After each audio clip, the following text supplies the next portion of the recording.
చలికాలం అంటే మన మొక్కలలో ఎక్కువగా స్టార్ట్ అయ్యేది పేనుబంక. ఎస్పెషల్లీ హైబిస్కస్ ప్లాంట్స్‌లో. మొగ్గ ఎప్పుడైతే స్టార్ట్ అవుతుందో ఆ మొగ్గకి ఈ చలికాలం వెంటనే ఆ పేనుబంక అనేది ఎక్కువగా పట్టిపోవడం జరుగుతది. దానివల్ల మొగ్గ రాలిపోతది. అదేవిధంగా లీవ్స్ అనేవి కర్లీగా మారడం, ఎక్కువగా పసుపు పచ్చగా మారిపోవడం జరుగుతా ఉంటాయి. మొక్కలలో ఏ విధమైన అనారోగ్య సమస్యలు రాకుండా, అంటే మొక్క వేరు భాగానికి ఎటువంటి ప్రాబ్లం రాకుండా, మొక్క అంతా కూడా హెల్తీగా వచ్చేసి ఎక్కువ గ్రీనరీ అనేది స్ప్రెడ్ చేయడానికి, పూత ఏదైతే స్టార్ట్ అవుతుందో వాటికి ఎటువంటి ప్రాబ్లం లేకుండా, ఆ మొగ్గలు రాలకుండా మొక్క ఏ విధంగా కేర్ తీసుకోవాలి అండ్ ఫెర్టిలైజర్స్ హెవీ ఫీడింగ్ తగ్గించుకొని న్యూట్రిషన్స్ అనేవి ఎక్కువ మోతాదులో ఇవ్వకుండా అధిక న్యూట్రిషన్స్ అనేవి సమపాలలో ఇచ్చే విధంగా ఈరోజు వీడియోలో టాపిక్ ఫ్రెండ్స్. నమస్తే friends, welcome to Nazara vlogs. నేను మీ నజారా. అందరూ వీడియోని స్కిప్ చేయకుండా చూడండి. ఎస్పెషల్లీ ఎవరికైతే గార్డెనింగ్ ఇంట్రెస్ట్, హైబిస్కస్ ప్లాంట్స్ని ఎక్కువగా గ్రోత్ చేసేయాలి, వాటికి ఎటువంటి ప్రాబ్లం లేకుండా మొక్కని సీజన్తో సంబంధం లేకుండా సంవత్సరాల పాటు మొక్కని మన దగ్గరే ఉంచాలి ఆరోగ్యంగా అనుకున్న వాళ్ళు తప్పకుండా ఛానల్ని సబ్స్క్రైబ్ చేసి లైక్ చేయండి. అస్సలు స్కిప్ అయితే చేయొద్దు, సరేనా? సో బేసిక్ మనం చలికాలంలో అడుగు పెట్టామంటే మన మొక్కలకి ఎండ పర్సంటేజ్ తక్కువైపోతుంది. అదేవిధంగా పెస్ట్ అటాకింగ్ స్టార్ట్ అవుతుంది. మొక్క యొక్క మట్టి భాగంలో తడిదనం ఎక్కువ హోల్డ్ చేసుకొని ఉంటుంది. దానివల్ల మళ్ళీ మనం చూసుకోకుండా వాటరింగ్ చేసే ప్రాసెస్లో ఫంగస్ అటాకింగ్ అయితే అయిపోతుంది. సో వేరు భాగం అనేది కొంచెం డల్నెస్ అనేది చూపిస్తుంది. వీటన్నిటికీ ఒకటే సొల్యూషన్. బేసిక్ మనము మార్నింగ్ ఎండలో కంపల్సరీ ఉంచాలి. ఒక్కొక్కసారి మనం సమ్మర్ సీజన్లో ఎక్కువ ఎండ పడే విధం ఉన్నప్పుడు సో వాటిని చేంజెస్ చేస్తూ ఉంటాం. కొంచెం ఎండ పడే చోట మొక్కల్ని పెట్టడం, అలా చేంజెస్ చేస్తుంటాము. సో చలికాలం వచ్చేసరికి ఒక్క సైడ్ మాత్రమే, కొన్ని చోట్ల మాత్రమే ఎండ అనేది పడతా ఉంటుంది. మార్నింగ్ టైంకి వచ్చేసరికి ఆ ప్లేస్లో మొక్కననేది కొంచెం జరపండి. మార్నింగ్ ఎండ తప్పకుండా పడతా ఉండాలి, సరేనా? సో అలా పడినప్పుడు మొక్క ఎదిగే ప్రాసెస్ని మనం పైకి తీసుకెళ్ళినట్టు. నెక్స్ట్ వచ్చేసి చలికాలం స్టార్ట్ అయిందంటే ఆకులు అనేవి పసుపు పచ్చగా మారుతూ ఉంటాయి. కొన్ని ఆకులు అది జస్ట్ సీజన్ చేంజెస్ వల్ల రాలిపోవడం అలా జరుగుతూ ఉంటుంది. మొక్కకి ప్రాబ్లం ఏం లేదు. ఇలా రాలినప్పుడు మనం అవి చూసేసుకొని న్యూట్రిషన్స్ అనేవి కరెక్ట్గా ఇస్తున్నట్లయితే ఇదిగోండి మనకి ఇలాగైతే చిగుళ్ళు అనేవి స్టార్ట్ అయిపోతాయి.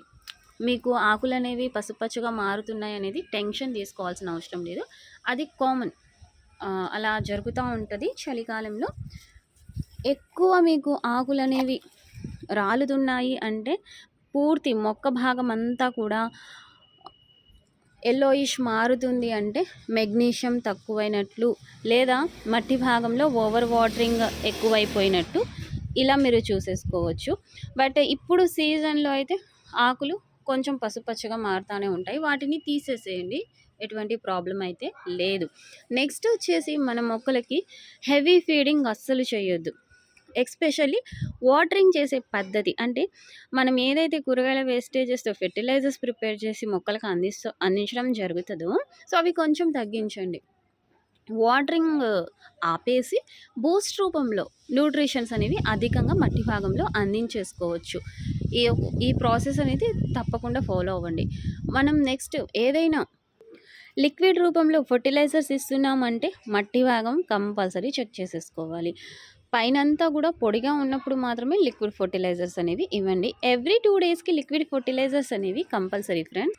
చలికాలంలో అసలు లిక్విడ్ ఫర్టిలైజర్స్ ఇవ్వద్దు అని ఆపేయొద్దు. లిక్విడ్ ఫర్టిలైజర్స్ కంపల్సరీ, కాకపోతే రెగ్యులర్గా ఇచ్చేది 2 డేస్కి ఒకసారి, 3 డేస్కి ఒకసారి. అండ్ హెవీ ఫీడింగ్ అయితే మీరు బూస్ట్ రూపంలో అందించేసుకోవచ్చు. దానివల్ల చలికాలంలో మొక్కకి ఎటువంటి ప్రాబ్లం లేకుండా మొక్క ఎదుగుదలకి తోడ్పడడం జరుగుతుంది. ఇవి చాలా చిన్న బేసిక్ పాయింట్స్ ఫ్రెండ్స్. ఇవి కనుక మీరు ఎవ్రీ సీజన్లో మొక్కకి ఇవంతా గుర్తుపెట్టుకొని మొక్క మొత్తం కూడా కేర్ తీసేసుకున్నట్లయితే మీకు ఇలా హెల్తీ గ్రీనరీ అయితే స్టార్ట్ అయిపోతది. ప్రతి మొక్కల్లో ఈ వింటర్ సీజన్‌లో మీరు ఇవి బేసిక్ అనేది ఆహ్, ఫాలో అవ్వండి. నెక్స్ట్ పేనుబంక విషయానికొచ్చినట్లయితే మీరు ఇవన్నీ ఫాలో అయ్యారనుకోండి మీకు ఎటువంటి పెస్ట్ అటాకింగ్ అయితే ఉండదు. సరేనా? పేనుబంక మీకు ఆటోమేటిక్‌గా వచ్చేస్తా ఉంటది అనుకున్నప్పుడు, వాటి మొత్తాన్ని గూడా చేతితో తీసేయండి. అలానే పెట్టొద్దు. అది అలానే పెట్టడం వల్ల ఇంకా ఇంకా ఇంప్రూవ్ అయ్యి పక్కనున్న మొగ్గలన్నిటికి కూడా అంటడం జరుగుతది.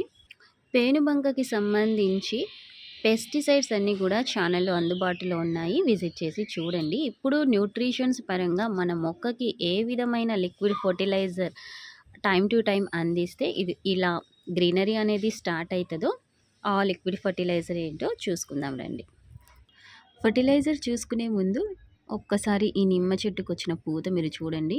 ఫ్లవరింగ్ అనేది అయి అయిపోయింది. ఇదిగోండి పిందెలా మారుతుంది చూస్తున్నారా?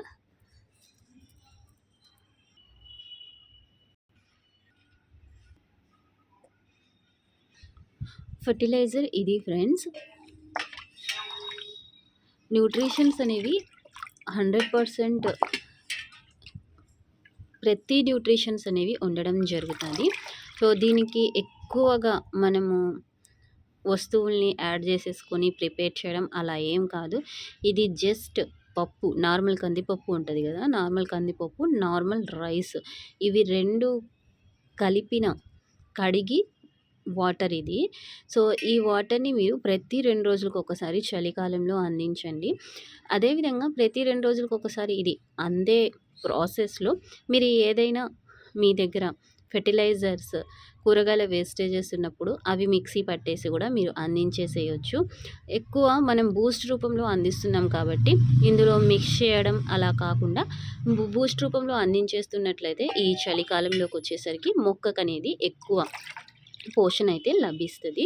సో ఇలా మనం తీసుకున్న వాటర్‌ని ఏ విధంగా ఇవ్వాలి అనేది కూడా మనం చూద్దాము. ఈ కుండీ భాగం చూసారా?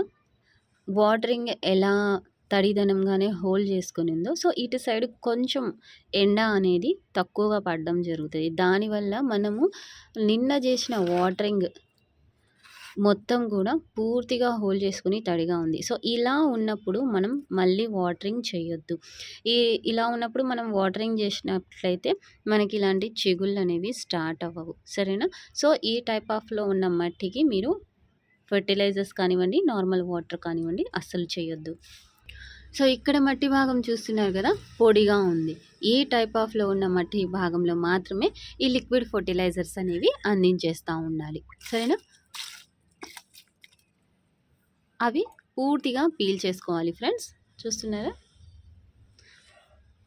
ఇలా మీరు టైమ్ టు టైమ్ మొక్కలకి కేరింగ్, ఫెర్టిలైజర్స్, బూస్ట్ అన్నీ చేస్తున్నట్లయితే ఇలా హెల్తీ గ్రీనరీ అయితే మీకు స్టార్ట్ అయిపోతది. చూస్తున్నారా ఎంత మంచి హెల్తీ గ్రీనరీ అనేది ఉందో. సో దీనివల్ల ఎక్కువగా మనం పూలు, పండ్లు, కాయగూరలు వీటన్నిటిని కూడా తీసుకోగలుగుతాము. ఇలా చలికాలంలోకి వచ్చేసరికి ప్రతి 2 రోజులకు ఒకసారి మట్టి భాగం చూసేసుకొని పొడిగా ఉన్నప్పుడు అన్ని రకాల ఫెర్టిలైజర్స్ అనేవి అందించండి. అన్ని రకాల ఫెర్టిలైజర్స్ ఛానల్‌లో అందుబాటులో ఉన్నాయి. విజిట్ చేసి చూడండి. అదేవిధంగా పెస్టిసైడ్స్ కూడా ఉన్నాయి. ఎస్పెషల్లీ చలికాలంలో, వర్షాకాలంలో పెస్టిసైడ్స్ అనేవి తప్పకుండా వాడాలి. మనకి పెస్ట్ అటాకింగ్ లేకపోయినా కానివ్వండి, పెస్టిసైడ్స్ అనేవి టైమ్ టు టైమ్ అందించేస్తూ ఉండాలి. ఫర్దర్‌గా కూడా మనం మళ్ళీ పెస్టిసైడ్స్ ఇచ్చేటప్పుడు వీడియోస్ అనేవి మీ ముందుకు వచ్చేస్తాయి. మీకు పెస్టిసైడ్స్ ప్రీవియస్ వీడియోస్‌లో కూడా ఉన్నాయి. షార్ట్స్ రూపంలో కూడా చాలా అయితే మీ దగ్గరికి చేర్చున్నాను. చూడండి ఫ్రెండ్స్. సో వీడియో ఎలా అనిపించిందో కామెంట్ సెక్షన్‌లో నాతో షేర్ చేయండి. మీకు ఇంకా గార్డెనింగ్‌కి సంబంధించి ఏమైనా డౌట్స్ ఉంటే కామెంట్ చేయండి. వాటికి రిలేటెడ్ వీడియోస్ అన్నీ కూడా మీకు అందుబాటులో అయితే వచ్చేస్తాయి. సరేనా? ఫ్లేవర్స్ ఎలా ఉన్నాయో కూడా కామెంట్ చేయండి. మళ్ళీ కలుద్దాం.